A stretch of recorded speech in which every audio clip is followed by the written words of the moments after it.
G'day everyone, welcome to the Subnautica YouTube channel. My name's Hugh and I work on the Subnautica development team. We just released an update to Subnautica Early Access called Habitat, and it involves a lot of new base building pieces.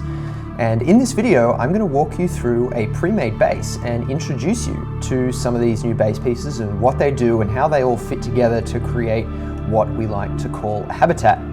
And the big daddy of all these base pieces, and the one that I'll show off first, is the moon pool. And the moon pool allows you to dock a Seamoth submersible inside a sea base. And it will sit there and it will be safe and protected, and you can get back in at any time via these gangways.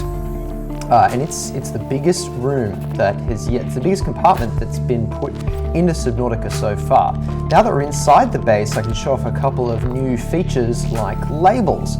And a label sounds kind of boring, and it is kind of boring on its own. But what's exciting about a label is that you can tell a story with a label. You make the labels interesting because they're a way for you to define your base and you can basically tell your way around it with labels. For example, I've got an airlock here, airlock number 1, which leads outside, and that's kind of the primary diving entrance to the base. And once I come inside, I can see that to the left are B and C wings and the moon pool, which we entered in at the start, and to the right is a research lab, and upwards is an observation deck. You can place these labels anywhere inside a sea base, and you can resize them. You can have them with and without backgrounds, black text, white text. You can put arrows on them like I've done here with the airlock arrows. So let's go and check out this research lab. Now, Subnautica is an early access game, which means that we're only just getting started, and Subnautica doesn't contain all the features that we want it to contain.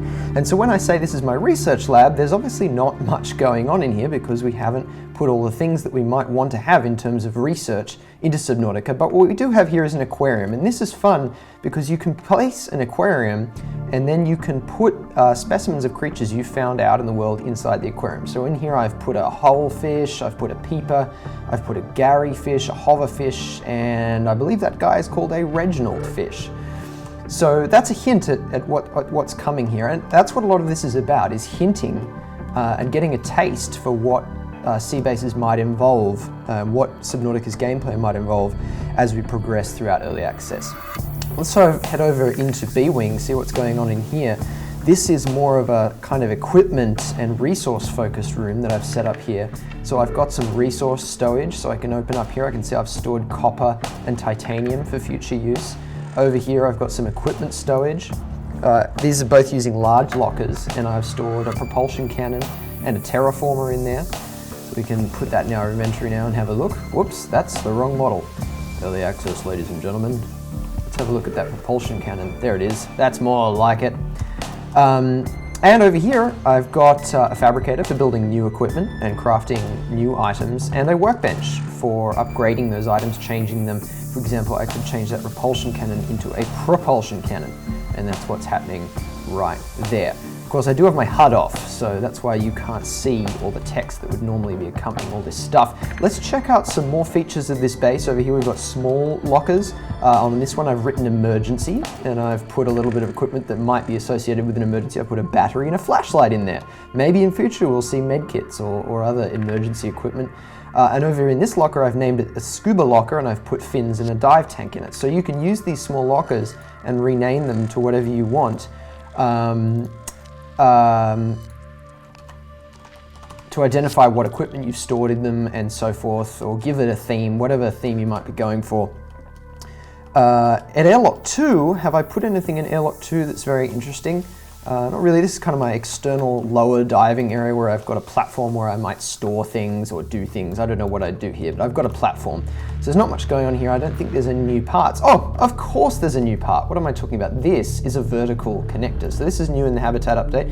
As you can see, we're on the moon pool level here. And if I go to this ladder and drop down, I'm now on the lower level. So this is the vertical connector in action. You can see it right there. And they're fairly cheap to build, so they're a good way to extend your base across multiple levels, and this being the lowest level. And then I've got an upper level there with the glorious moon pool. Let's go out and actually let's check out the observation deck. This is obviously a base I built earlier. It's full of stuff. It's full of stuff to look at. So the observation deck introduces a very cool new part, which is the observatory, which is a spherical glass component. And it's cool because you can just take in the scenery. And in fact, I'm going to turn on my HUD here and build something right now, because I don't think I've got one anywhere else in the base. I'm going to put a bench in here. And this is a new component as well. And I can sit here, animation's a bit crazy at the moment, and I can look out, and this will stop my hunger and my thirst if I'm playing in survival mode from increasing. So it's not just for show, you can also literally use it to create a bit of an aquarium feel. Now I'm staring at a corridor, which is just great. That's a new component as well, and I've put 2 observatories here so I can see the rear side of the base. And this gives me an opportunity to introduce you to the external side of what we were in before, which is large compartments. So my research lab and my equipment storage area and this other upper level, which I'm not really using at the moment, these are large compartments, and these are brand new, and you can combine different combinations of windows and reinforcements. On the right there's a window, and on the left there's a reinforcement, and then there's some blanking panels down the bottom. That's a connection point to hook up to other components. You can see there's another one down there, and they're automatically created for you. So these large compartments really open up the space inside sea bases and allow you to do a lot more stuff. Heading outside the base, you can see there's this blue line extending out of the research lab. This is the start of the power system. This is one of Charlie's pet projects for this update. It uses placeholder art, so you have to use your imagination, but as you can see here, we have solar panels, and they're collecting some solar radiation, and that's then being pumped down to the base to power things like the moon pool. If you don't have power, your moon pool will not function, and other things like fabricators and workbenches won't function. So you can use these power nodes to connect a power source like a solar panel to your base, and that's what's going on here. Up here, this is the Cyclops is not new in the habitat update, so we've seen the Cyclops before. This is my Cyclops named Nautilus. And I've just parked this submarine here, and I've just created a little example of what you could do with your base structures to park a Cyclops up. There's no way to mate a Cyclops to a base at the moment. Perhaps in the future we'll see something like a docking collar, maybe not. Don't want to get ahead of ourselves saying, oh, we'll do every feature, because then we'll never finish the game, but maybe that's something that could happen. And if I go inside here, not only do I have labels leading down to B-Wing, which we were in before, but this is an introduction to glass corridors. So in the past, we've had regular corridors, an example of which you can see below the observatories there. That's a T-junction and a normal corridor, and they can have windows, but the glass corridor is fully glass, so it creates a lovely aesthetic. You can look out and see the sea around you. They are, of course, structurally weaker than normal regular corridors. And speaking of structural weakness, if we head down this vertical connector towards B-Wing from what I've named Airlock 3 up there, which is my Cyclops airlock, this is a bulkhead door, and this is also a new component. I can open up this bulkhead door and head inside B-Wing to the upper level of B-Wing, which I'm not really using at the moment. Below is A-Wing, and we could put ladders in here to reach down to the rest of B-Wing, but this bulkhead door will stop flooding.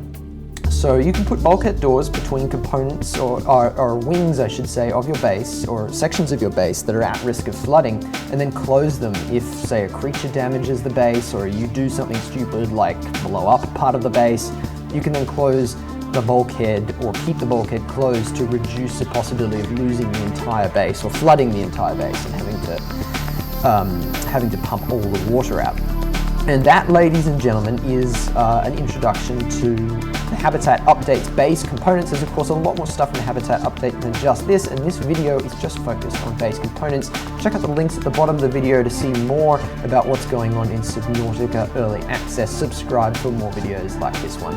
See you later, everyone.